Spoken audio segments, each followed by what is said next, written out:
Bon frère et soir, merci pour votre fidélité. Plus de 2000 personnes venant des îles relevant de la commune rurale d'Ayoru sont arrivées dans la ville afin de fuir les exactions des deux communautés. Depuis lundi, des violences communautaires entre les Peuls et les Armas ont fait plus de 20 morts selon les autorités communales. Balima Bourema. La nuit du lundi à mardi, que les premières heures ont commencé entre les jeunes des deux communautés. Selon plusieurs témoins, il s'agit d'une descente de jeunes Peuls sur les jeunes oreilles qui a été l'élément déclencheur. Une descente qui s'est soldée par la mort de 3 jeunes selon Abdoulaye, responsable de la radio communautaire d'Ayoru, joint au téléphone. La nuit du 1er mai, il y a eu des individus qui se sont attaqués au village de Seno.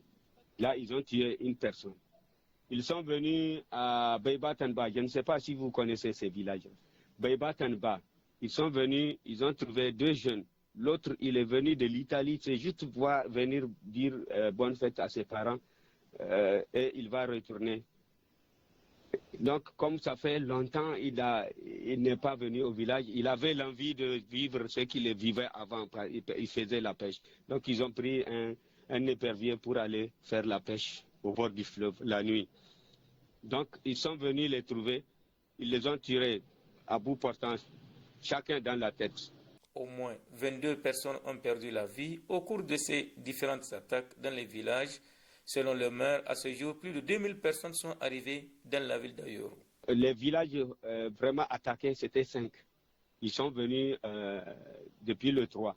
Maintenant, à l'heure où je vous parle, il y a jusqu'à 13 villages qui ont été menacés de se déplacer. Donc, ils sont venus s'ajouter aux 5 villages. Bon, les Soraïs et les Peuls, tous sont en train de fuir les îles. Parce que les Peuls fuient les Soraïs. Les Soraïs fuient les Peuls. Donc, tous sont en train de venir. Et c'est que là où ça fait pitié, ça fait mal, c'est que tous sont venus s'abriter sur les mêmes lieux. Ils sont actuellement dans l'enceinte de l'hôtel Amenokala à Ayoru. Après les attaques terroristes, voici donc la région plongée dans une autre forme de violence, celle communautaire. Hier, en se rendant sur place, le ministre de l'Intérieur n'a pas pu donner une solution claire à la situation. Et les populations des deux côtés craignent les représailles de l'une ou de l'autre communauté.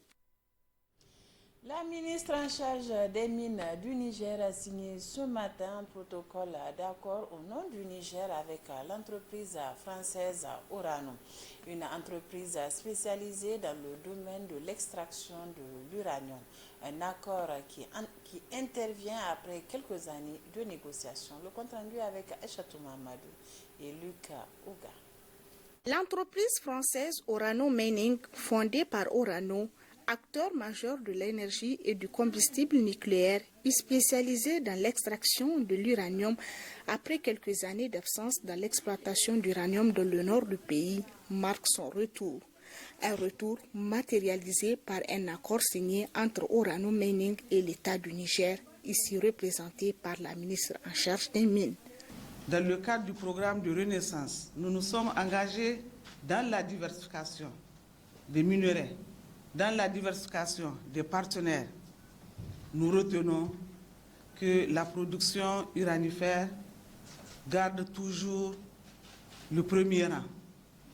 Nous retenons que la coopération avec notre partenaire Orano est toujours au premier rang.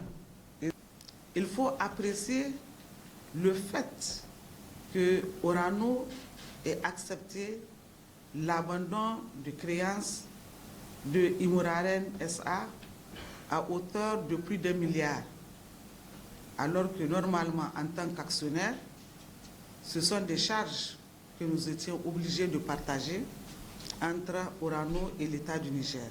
Devant le ministre des Finances, celle des mines, les responsables des entreprises minières et la délégation de Orano, le partenaire assure que cet accord est bénéfique pour les Nigériens.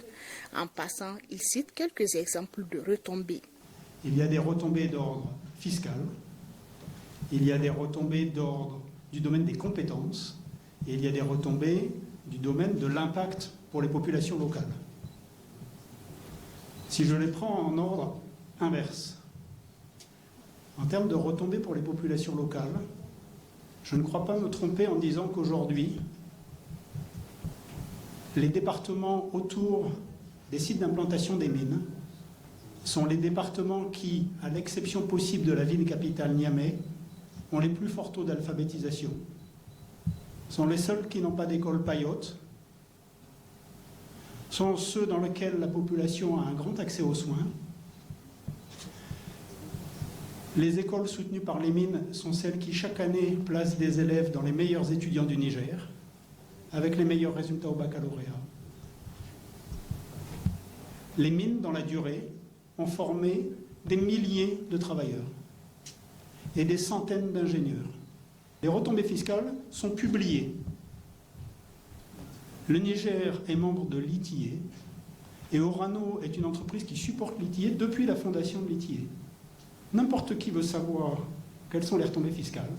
Fruit d'un long processus de négociation entre les deux parties, cet accord, qui lie désormais le Niger et Orano, vise dans un premier temps des études de faisabilité d'exploitation de l'uranium en tenant compte de certains paramètres en lien avec le bien-être des populations. Un accord qui vise également à réhabiliter certains sites, voire la révision de la loi minière.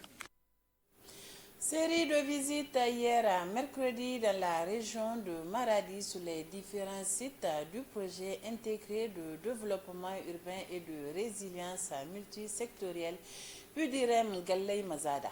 Une façon de consolider les anciennes réalisations, surtout de relever les objectifs assignés du projet.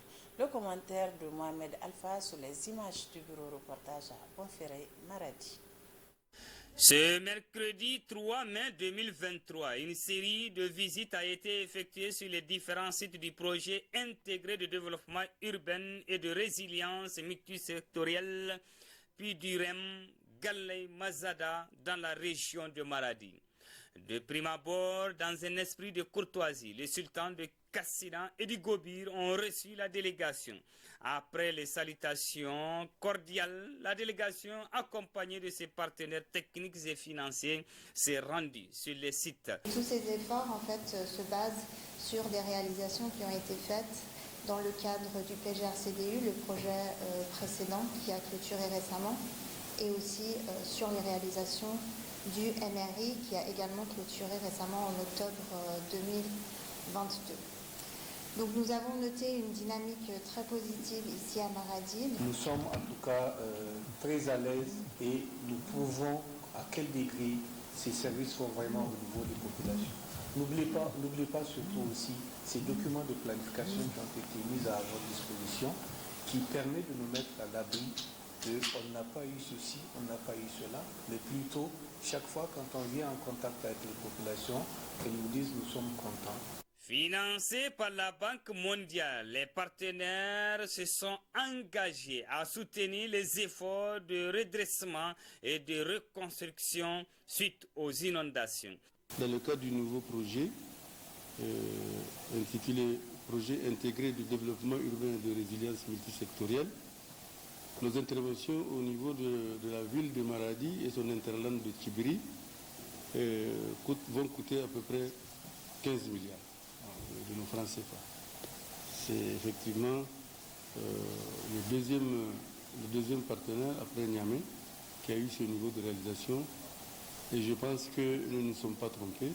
Et dans son accord avec la Banque mondiale, le gouvernement s'est engagé pour assurer que personne ne soit pas plus vulnérable à cause des activités du projet. Donc dans ce cas-là aussi, nous comptons vraiment sur votre appui pour assurer que les terrains soient mis à disposition s'il y a des gens qui vont être déplacés physiquement. Le conseil de ville Maradi a rassuré ses partenaires que toutes les conditions seront créées pour la consolidation des anciennes réalisations, surtout de relever les nouveaux défis du projet.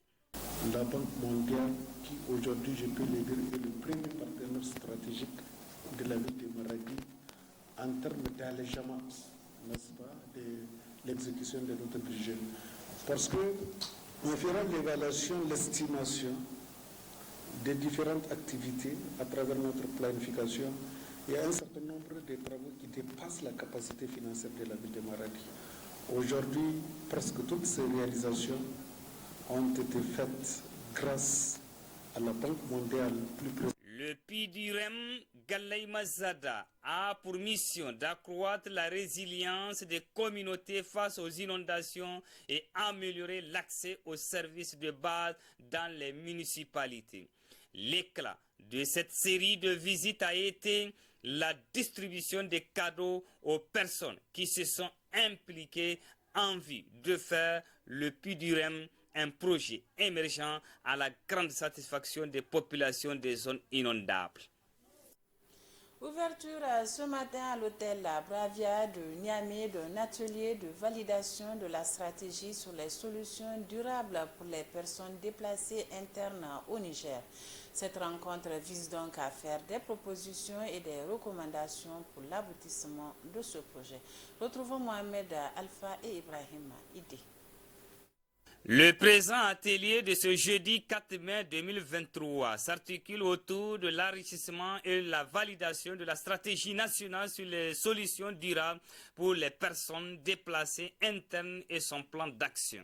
La chef de la coopération suisse a souligné toute l'importance et l'utilité de ces retrouvailles qui visent à trouver les voies et moyens à la gestion des catastrophes. Reconnaître que le déplacement forcé, c'est une stratégie de survie. Et c'est une stratégie de survie pour des centaines de milliers de personnes. Donc il faut reconnaître que très tôt après le déplacement, il nous faut être à l'écoute des populations pour savoir comment rétablir une vie normale.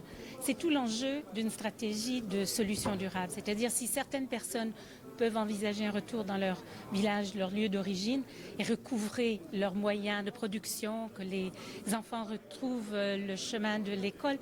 Selon la coordinatrice du système des Nations Unies, des efforts ont été fournis, mais beaucoup reste à faire en vue de relever les défis. Une synergie s'impose aux inquiétudes des personnes déplacées internes, a-t-elle ajouté. Mes attentes sont sur deux niveaux. Premièrement, on a l'atelier avec les gouverneurs vraiment pour leur expliquer ou leur informer sur cette stratégie et sur l'implication de la mise en œuvre, mais aussi les sensibiliser du rôle important qu'eux, en tant que leaders de cette région, jouent. Et deuxièmement, ma deuxième attente sera que ce processus de l'élaboration de la stratégie nationale pour les solutions durables des personnes déplacées peut trouver une fin aujourd'hui avec une validation des personnes qui sont présentes aujourd'hui. En s'exprimant, le ministre en charge de l'action humanitaire et de la gestion des catastrophes a invité les participants à faire des réflexions et des propositions pertinentes afin de répondre efficacement aux aspirations des personnes déplacées internes. Il a aussi salué l'engagement des partenaires techniques et financiers dans ce processus. L'objet de cette rencontre d'aujourd'hui, c'est de présenter les éléments de cette stratégie à travers un document qui a été préparé depuis 5 mois avec l'accompagnement de la coopération suisse et de tous les partenaires humanitaires et de développement à travers un groupe de travail qu'on appelle groupe de travail de solutions durables qui lui-même est pris en compte dans le cadre du comité national de tripartite pour le Nexus humanitaire développement paix. Donc aujourd'hui, nous nous retrouvons pour enrichir ce document et pouvoir le valider avant que nous le soumettions au gouvernement pour adoption. Des résultats sont attendus à l'issue de cet atelier pour appuyer le groupe de travail Solutions durables dans l'élaboration de cette stratégie nationale.